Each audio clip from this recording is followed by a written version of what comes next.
Now let's get started with nucleic acid convey genetic information. तो ये second chapter है. इससे पहले वाला चैप्टर हमने 2 लेक्चर्स में कंप्लीट कर लिया है. तो अब इसे शुरू करते हैं. तो पहले है, इसमें आउटलाइनिंग दी हुई है हमें कि हमें क्या क्या पढ़ना है. तो हमें पहले पढ़ना है एरे का जो बॉम्बशेल है वो पढ़ना है हमें, कि जो डीएनए है वही कैरी करता है जेनेटिक स्पेसिफिसिटी को. Then we will read the double helix model. फिर ये जो डीएनए है वो कन्वे करता है 4 न्यूक्लियोटाइड्स को, जो बिल्डिंग ब्लॉक्स होते हैं. फिर central dogma, then establishing the direction of protein synthesis, and then the array of genomics. So let's get started. That special molecules might carry genetic information was appreciated by geneticists long before the problem claimed the attention of chemists. तो अभी ये जो molecules हैं जो genetic information carry करते हैं, इन molecules के बारे में जो जेनेसिस्ट हैं उन्होंने बहुत टाइम पहले क्लेम कर दिया था. मतलब केमिस्ट के उस तरफ ध्यान देने से पहले ही उन्होंने क्लेम कर दिया था. So by the 1930, geneticists become speculating as to what sort of molecule would have kind of stability that the gene demanded. तो अब ये जो जेनेसिस्ट्स हैं वो इस बात का अंदाज़ा लगाने लग गए, वो इस बात की स्पेक्यूलेशन करने लग गए कि वो क्या चीज़ होगी, वो क्या सॉर्ट ऑफ मॉलिक्यूल्स होंगे जो इस तरीके की, जिनमें स्टेबिलिटी प्रेजेंट है, जो कि एक जीन को चाहिए, yet be capable of permanent sudden change to mutant forms that must provide the basis of evolution.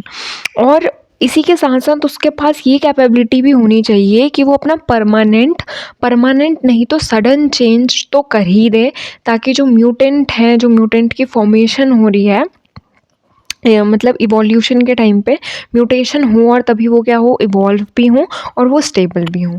So until the mid 1940s, तो मिड 1940s के पहले क्या हुआ, there appear to be no direct way to attack the chemical essence of the gene. तो chemically क्या present है, यानी chemically किस तरीके के होते हैं जीन्स, इनको हमें पता लगाने का हमारे पास कोई कुछ एक ऐसा डायरेक्ट वे नहीं था.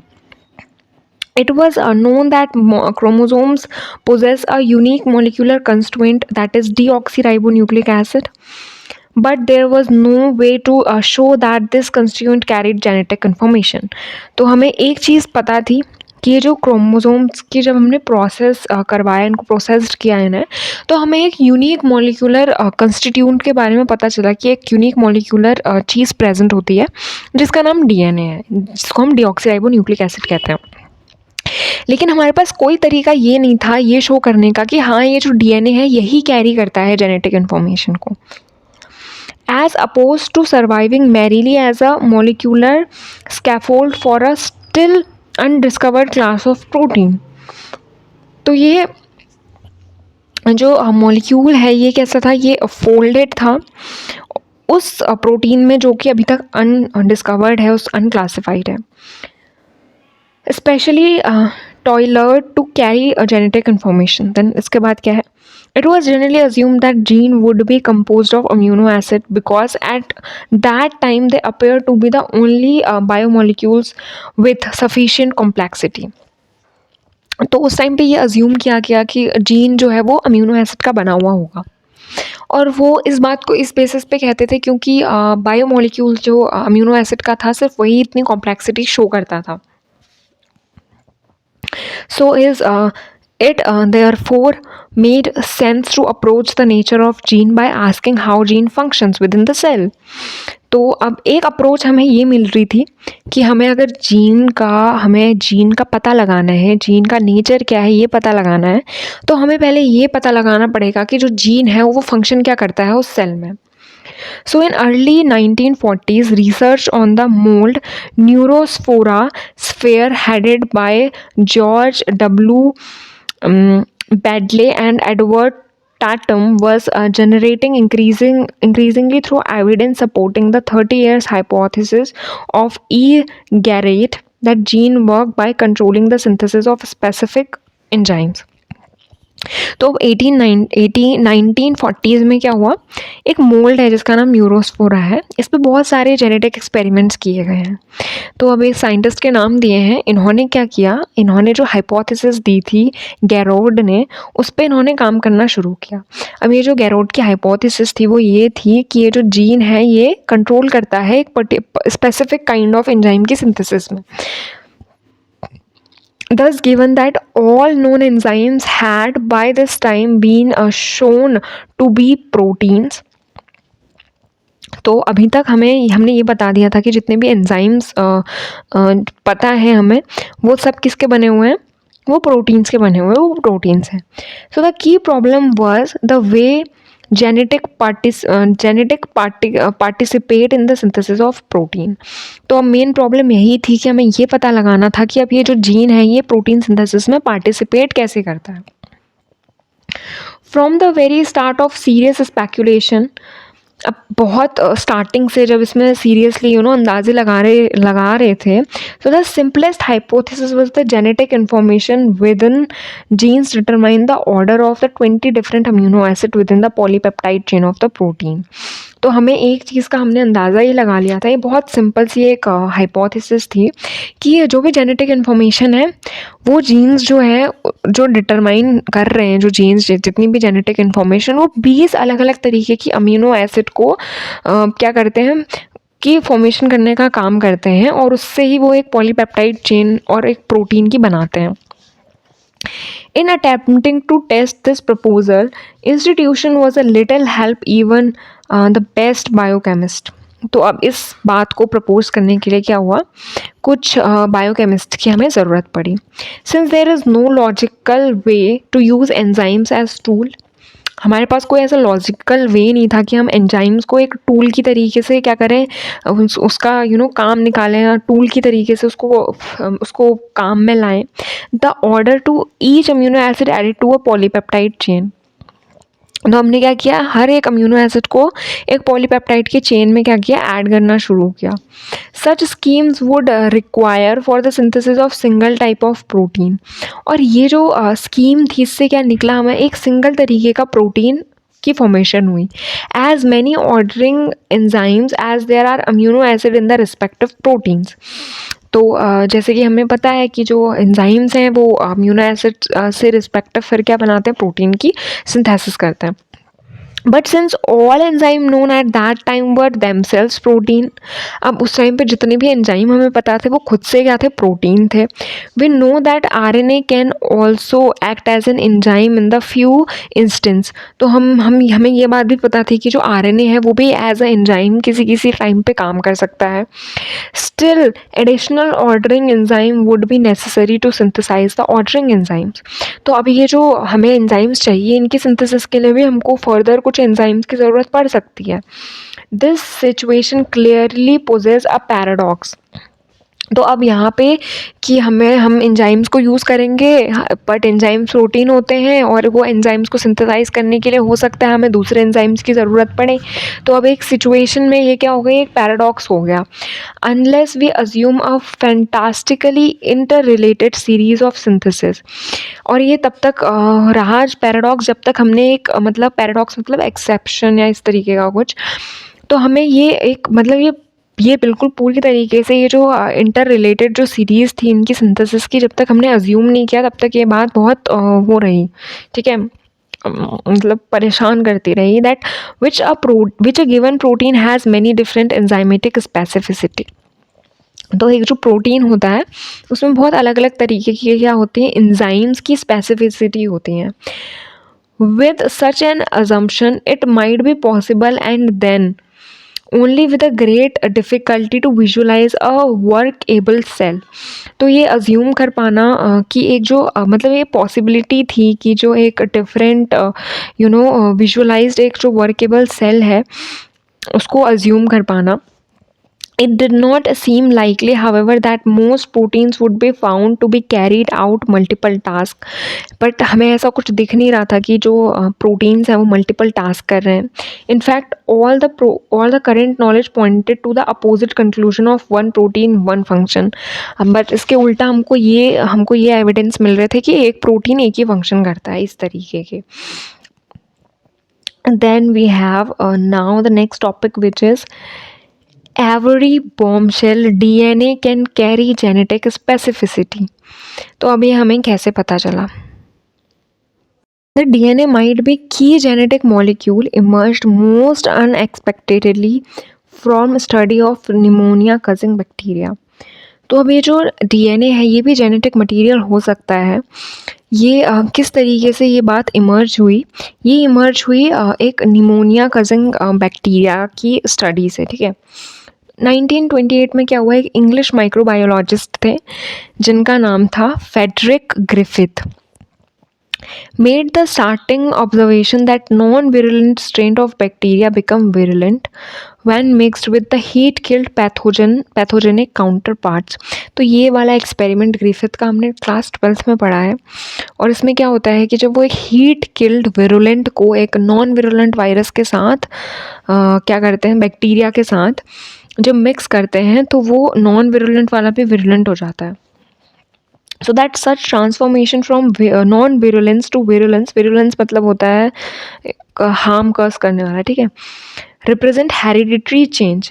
तो अब ये जो ट्रांसफॉर्मेशन हुआ कि जो नॉन हार्मफुल था, नॉन विरुलेंट था, वो विरुलेंट में चेंज हो गया. तो हमें ये पता चला कि कुछ हेरिडिटरी चेंज हो रहे हैं. was shown by using descents of newly pathogenic strains to transform still other non-pathogenic bacteria. तो उन्होंने क्या किया, इन्होंने न्यूली जो पैथोजेनिक स्ट्रेन्स थे उनको ट्रांसफॉर्म किया नॉन पैथोजेनिक बैक्टीरिया में. This raise the possibility that when pathogenic cell are killed by heat their genetic component remained undamaged. तो हमें एक पॉसिबिलिटी ये नज़र आने लगी कि जब हमने जेनेटिक कंपोजिशन में जब हमने एक बैक्टीरिया जो था उसका जब हमने उसको हीट किया तो उसका जो जेनेटिक मटेरियल था वो डैमेज नहीं हुआ. Moreover, once liberated from the heat-killed cells, these components can pass through the cell wall of the living recipient cell to undergo subsequent genetic recombinations within the recipient genetic aperture. तो अब ये जो heat-killed वाला था ये क्या हो रहा था, ये ट्रांसफ़र हो जा रहा था. तो हमें यहाँ पे कुछ जेनेटिक रिकॉम्बिनेशंस की बातें कुछ हमारे दिमाग में आ रही थी, मतलब उस टाइम के साइंटिस्ट के. Subsequently research has confirm this genetic interpretation. तो कुछ क्या थी रिसर्च थी, उन्होंने इस जेनेटिक इंटरप्रिटेशन को क्या किया, कंफर्म किया कि जो पैथोजेनिसिटी है reflects the action of capsule gene which code for a की एंजाइम. तो ये जो पैथोजेनिसिटी है ये एक कैप्सूल जो जीन है उसके एक्शंस को क्या करती है, रिफ्लेक्ट करती है. विच कोड्स फॉर अ की एंजाइम, जो कि एक पर्टिकुलर एंजाइम के लिए कोड कर रहा है. In the synthesis of carbohydrate containing capsule that surrounds most pneumonia causing bacteria. तो अब जब हमने एक कार्बोहाइड्रेट कंटेनिंग कैप्सूल ली जो कि निमोनिया कजिंग बैक्टीरिया से सराउंडेड थी, तो क्या हुआ कि which codes for a key enzyme involved in the synthesis of carbohydrate containing capsule that surround most pneumonia causing bacteria. तो अब हम यहाँ से डिस्कस करते हैं कि when the S यानी कि जो स्मूथ एलिल था जो कि स्मूथ कैप्सूल को जनरेट कर रहा था, वो जो जीन था,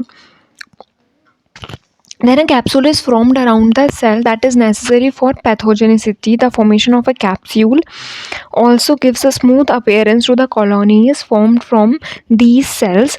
और जो रफ थी आर एलिल्स थी जीन की वो प्रेजेंट थी जिसमें कोई भी कैप्सूल जो है वो फॉर्म नहीं हो रही है, तो वो क्या है, वो नॉन पैथोजेनिक है. यानी कि हमें ये पता चल गया कि ये जो एस स्मूथ वाली हैं, जो स्मूथ वाली हैं वो क्या हैं, they are virulent. While those which are rough, they are non-virulent. Non virulent.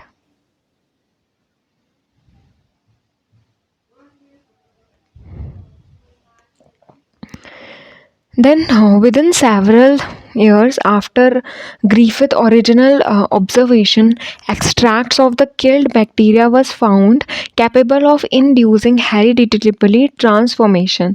अब बहुत बहुत समय के बाद, यानी कि बहुत सारे साल लग गए, जिसके बाद जो ग्रिफिथ था उसने ओरिजिनल ऑब्जर्वेशन जो थी वो एक्सट्रैक्ट की, जिसमें जो बैक्टीरिया थे जो कि हीट किल बैक्टीरिया थे, उनमें कुछ ऐसा हेरिडिटरी ट्रांसफॉर्मेशन जो मिला, and research begin for the chemical identity of the transformation agent.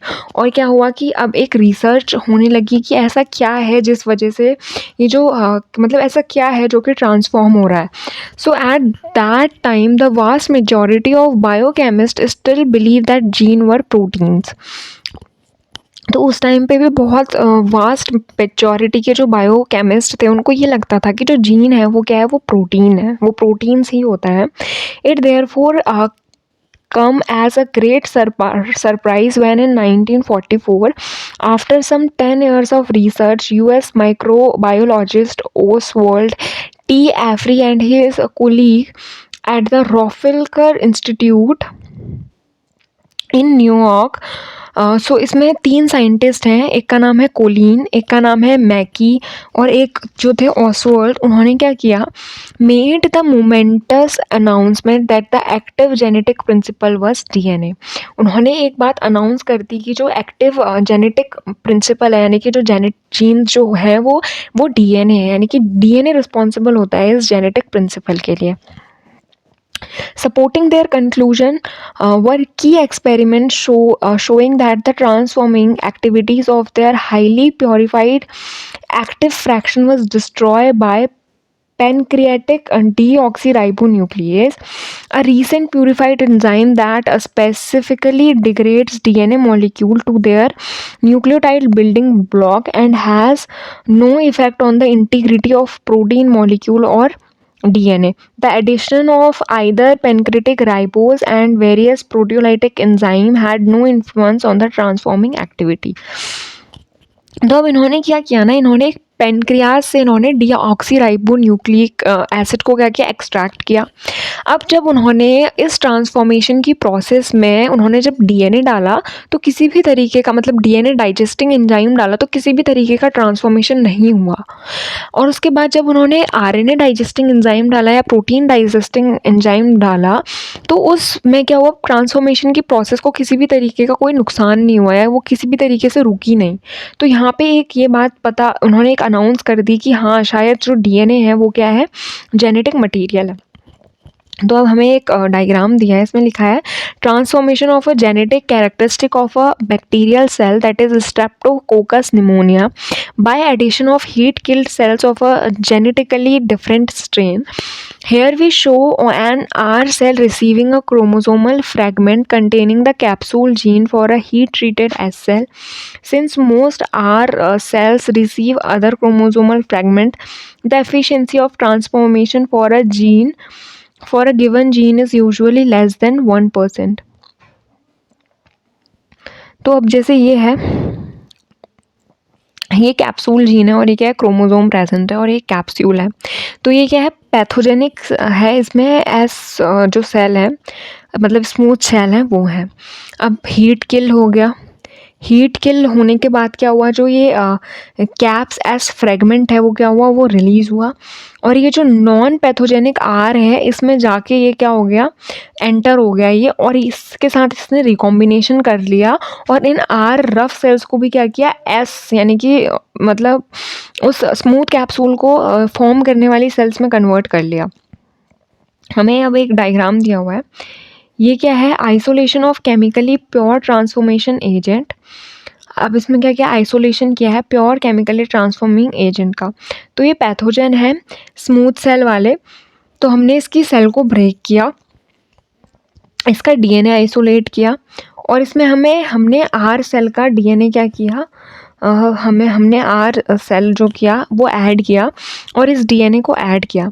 तो अब ये क्या था, ये नॉन जो पैथोजेनिक आर रफ सेल थी वो रिकॉम्बिनेंट सेल बना के क्या बना ली उसने, वो एस उसमें कन्वर्ट हो गई। तो अब हमारे पास viral gene also nucleic acid, यहाँ से हमें पढ़ना है। Even more important confirmational evidence came from chemical studies with virus and virus infected cells. तो इससे भी ज़्यादा बहुत बहुत इम्पॉर्टेंट यानी जिन जो चीज़ ना कंफर्म करती हैं, कंफर्मेशनल जो एविडेंस थे केमिकल स्टडीज़ से हमें वो मिले। मतलब हमने वायरसेस में की है, वायरस इन्फेक्ट डेड सेल्स में जो हमने पढ़ाई की उसमें से हमें मिले that in 1950 it was possible to obtain a number of essential pure viruses. तो अब 1950 तक हमको ना बहुत प्योर और एसेंशियल वायरसेस जो थे वो मिलने लग गए थे।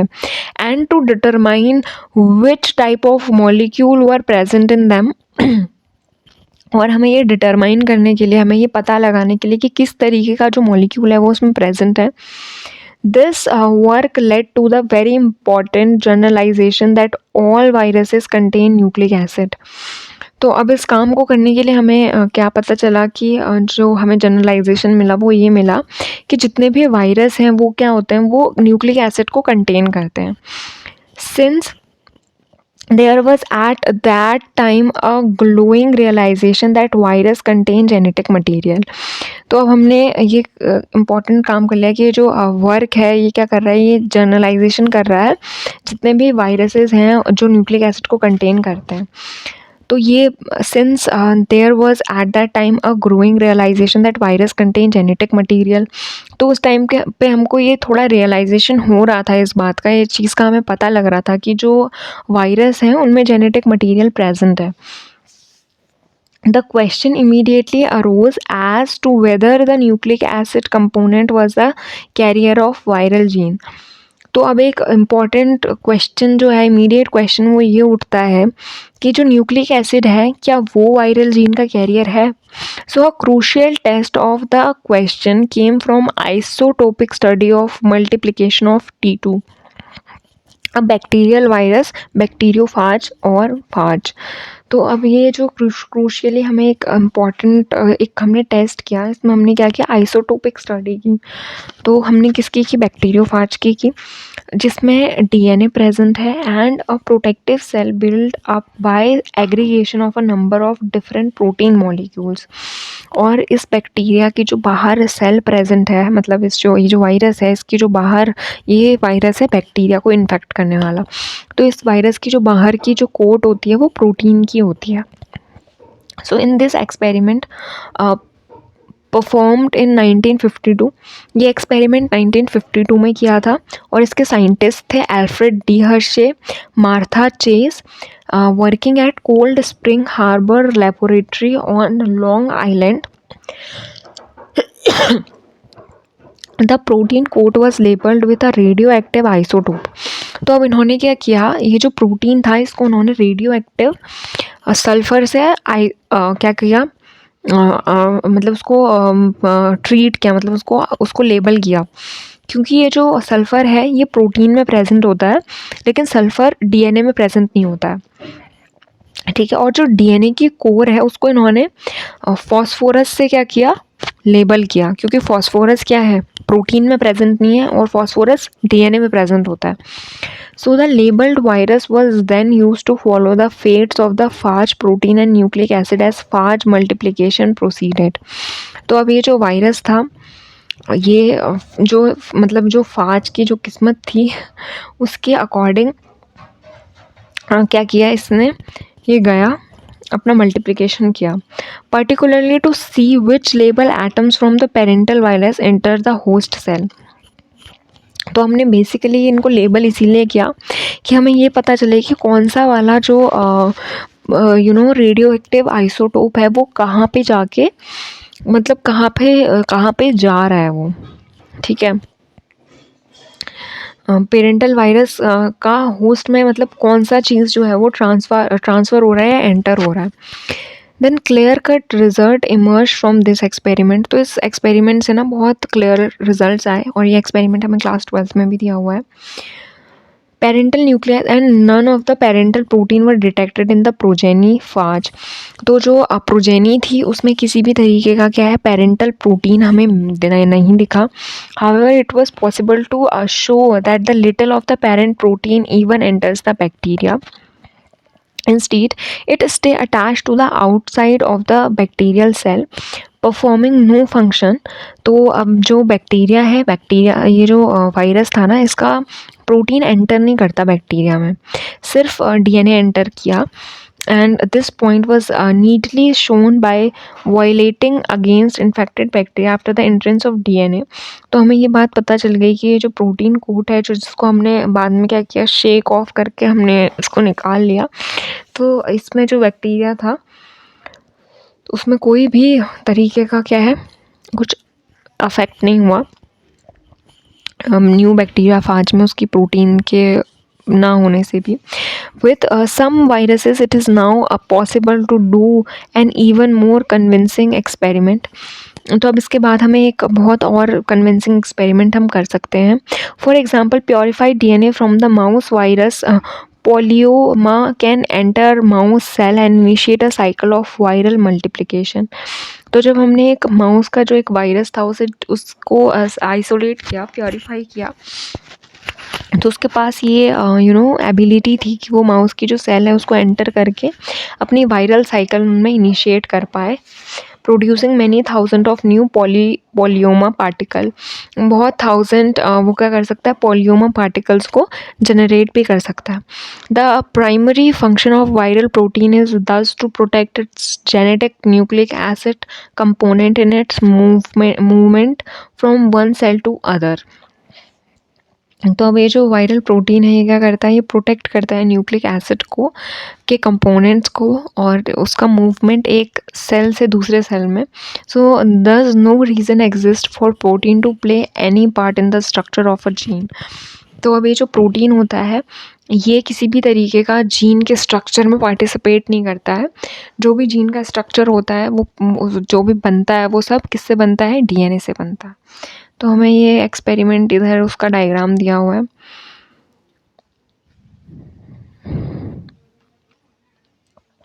Now we have the next topic, which is the double helix. So while working was proceeding on the X-ray analysis of protein structure, a small number of scientists were trying to solve the X-ray diffraction pattern of DNA. तो अब हमें बात पता चल गई कि क्या हो रहा है, ये जो डीएनए है ये क्या कर रहा है, ये ही ट्रांसफॉर्मेशन की प्रोसेस को कर रहा है। तो अब इसके लिए क्या कर रहा, हमने कुछ साइंटिस्ट ने इसकी एक्सरे डिफ्रैक्शन करवाया। The first diffraction pattern was taken in 1938। तो पहला जो डिफ्रैक्शन का पैटर्न था वो 1938 में कुछ साइंटिस्ट ने लिया जिनका नाम विलियमसन एस्टरबर्ग है, using DNA supply by Ola Hammerstone and Torbjörn Kaspersson. So it was not until the early 1950 that the highest quality X-ray diffraction photography was taken by Maurice Wilkin and Rosalind Franklin. तो Rosalind Franklin और Wilkins ने क्या की, सबसे ज़्यादा clear जो photograph थी x ray diffraction की वो ली। And these photograph suggested not only the underlying DNA structure was helical but that it was a composed of more than one polynucleotide chain. तो ये जो विल्किंस और फ्रैंकलिन ने फ़ोटो पिक्चर्स ली उससे ये तो क्लियर हो गया कि जो डीएनए है वो हेलिकल स्ट्रक्चर में होता है और इसमें एक से ज़्यादा पॉलीन्यूक्लियोटाइड चेन्स प्रेजेंट होती हैं, या तो दो होती हैं या फिर तीन होती हैं। At the same time the covalent bond of DNA were being unambiguously established. और बिना किसी मतलब ये बात भी कहीं ना कहीं सामने आ गई थी कि जो कोवलेंट बॉन्ड है डीएनए में वो प्रेजेंट होते हैं। In 1952 a group of organic chemist working in the laboratory of Alexander Todd showed that 3' to 5' phosphodiester bonds regularly link together the nucleotide of DNA. 1952 तक ये बात भी आ गई कि 3 प्राइम से 5 प्राइम जो फॉस्फोडाइस्टर बॉन्ड हैं वो लिंक हो रहे हैं और वो लिंक होके पॉलीन्यूक्लियोटाइड की फॉर्मेशन कर रहे हैं डीएनए में। In 1951 because of interest in Linus Pauling alpha helix protein motif which we shall consider in chapter 5. तो chapter 5 में हमें protein motif को पढ़ेंगे. An elegant theory of diffraction of helical molecules were developed by William and Francis Crick और William Cochrane और wand ने क्या किया, एक एलिगेंट थ्योरी बनाई डिफ्रैक्शन की. तो उन्होंने इसमें क्या किया था, the theory made it easy to test possible DNA structure on a trial and error basis. The correct solution, a complementary double helix, was found in 1953 by Crick and James D. Watson, then working in laboratory of Max Petris and John Kendrew. Their arrival at the correct answer depend largely on finding the spectrochemically most favorable configuration compatible with the X-ray diffraction data of Wilkins and Franklin. तो जो Wilkins और Franklin ने जितना भी data collect किया था x ray diffraction करवा के, ये जो दो साइंटिस्ट थे फ्रैंकलिन और दो साइंटिस्ट थे वॉटसन एंड क्रीक, इन दोनों ने क्या किया, जो डीएनए था उसका एक फिजिकल स्ट्रक्चर, फिजिकल मॉडल जो है वो तैयार किया. In the double helix the two DNA chains are held together by hydrogen bond, a weak non covalent bond.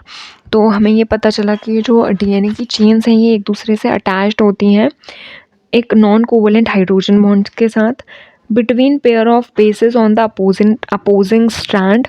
और ये जो दो अपोजिंग स्ट्रैंड्स होते हैं दोनों के बीच में वीक हाइड्रोजन बॉन्ड होता है. This base pairing is very specific, और ये बहुत ज़्यादा स्पेसिफिक होती है कि जो प्यूरीन्स होते हैं वो पैरामिडीन्स के साथ ही क्या करते हैं, बॉन्ड बनाते हैं. और जो प्यूरीन्स होते हैं जैसे ग्वानीन है, वो साइटोसिन पैरामिडीन के साथ बनाएगा और जो एडिनिन है वो थाइमिन के साथ बनाएगा.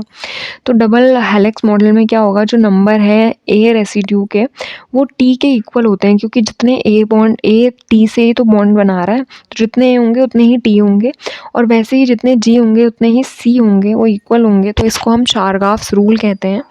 As a result the sequence of bases of the two chain of a given double helix has a complementary relationship. तो इन दोनों के कॉम्प्लीमेंट्री रिलेशनशिप होते हैं. And the sequence of any DNA strand exactly defines that of its partner strand. तो जितने भी complementary strand हैं उन दोनों के रिलेशनशिप्स क्या बताएंगे, एक डीएनए के मतलब उसके पार्टनर के भी वो बताएंगे कि कितने उसमें स्ट्रैंड प्रेजेंट है. Then we have the discovery of double helix initiated a profound revolution in the way many geneticists analyze their data. तो अब ये जो डबल हेलिक्स का जो मॉडल था वो एक रिवॉल्यूशन की तरह से आया, क्योंकि बहुत सारे जो जेनेटिस्ट थे जब उन्होंने डाटा एनालाइज किया तो वो इस मॉडल पे अपना रख सकते थे और इससे सिमिलर उनको कुछ रिजल्ट्स मिल रहे थे.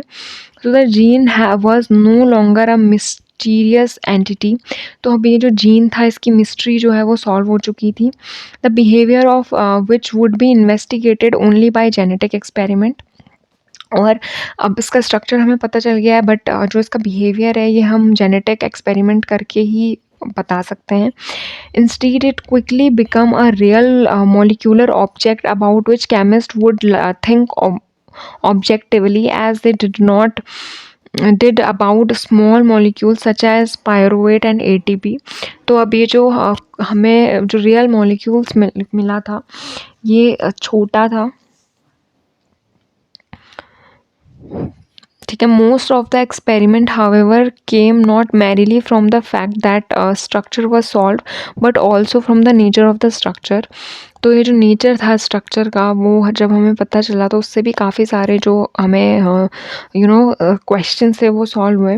Before the answer was known there had always been the worry that it would turn out to be dull, revealing nothing about how genes replicate and function. तो हमें एटलीस्ट ये पता चल गया था कि कैसे मतलब होता है जीन का स्ट्रक्चर या जो भी है, बट अभी तक हमें इसके रेप्लिकेशन और इसके फंक्शन के बारे में पता नहीं था। Fortunately, however, the answer was immensely exciting. The two intertwined strand of complementary structure suggest one strand serves as the specific surface template upon which the other strand is made. तो हमें ये जो कॉम्प्लीमेंट्री स्ट्रक्चर था उससे हमें ये पता चल गया था कि जो एक स्ट्रैंड है वो टेम्पलेट की तरीके से वर्क कर रहा है और दूसरा वाला उस टेम्पलेट से क्या है बन रहा है. So in this hypothesis were true, then the fundamental problem of gene replication about which geneticist has puzzled for so many years was in fact conceptually solved.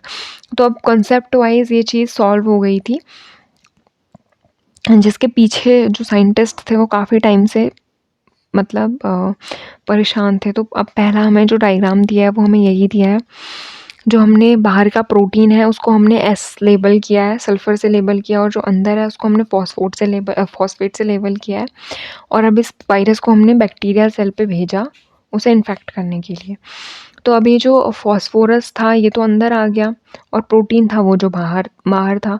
तो जब हमने इसको इसको जब हमने पढ़ा इसके बारे में स्टडी की तो हमें पता चला कि ये जो फाज बैक्टीरिया हैं इनके अंदर क्या प्रेजेंट है, अंदर प्रेजेंट है डीएनए. तो यहाँ से हमें पता चल गया. देन यहाँ पे हमारे पास एक एक्सरे की फ़ोटोग्राफी है डीएनए के स्ट्रक्चर की. तो हमें इसमें 2 स्ट्रैंड्स दिख रहे हैं. तो हमें ये पता चल गया, ये 2 स्ट्रैंड दिख रहे हैं. तो हमें ये पता चल गया कि ये डबल हेलिक्स है. कैसा है? Double helix.